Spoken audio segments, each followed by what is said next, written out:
In today's video, I'm going to teach you how to sign out of FaceTime in 2025. This quick and easy solution will take only a few minutes, and by the end, you'll know exactly how to manage your FaceTime settings effortlessly. Whether you're troubleshooting, switching accounts, or simply taking a break, understanding how to sign out is crucial. Let's get started. First things first, we need to navigate to the home screen of your device. Make sure you're starting from there. It's the easiest place to kick off any settings adjustments. From the home screen, locate the settings icon, which is usually represented by a gear symbol. Tap on this icon to open the settings menu. Once you're in the settings, scroll down until you see the option titled Apps. It might take a moment to locate it, especially if you have a lot of applications installed, but don't worry, take your time. Once you find it, tap on Apps and look for FaceTime in the list of applications. Selecting FaceTime here will take you to the dedicated settings page for the app.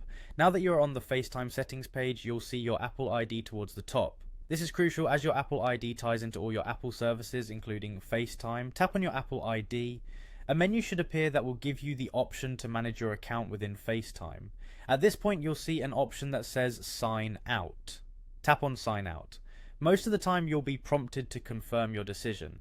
This extra step ensures that you don't sign out accidentally, especially since signing out will prevent you from making or receiving FaceTime calls. If prompted, go ahead and tap on Sign Out again to finalize your decision. Remember, after signing out, you won't be able to use FaceTime to make or receive calls until you sign back in using your Apple ID. It's a good idea to ensure that you know your Apple ID credentials if you plan on signing back in shortly. Make sure any important calls or video chats are scheduled around this little task, since you'll be temporarily offline for FaceTime communications. And there you have it. With these easy steps, you've successfully signed out of FaceTime.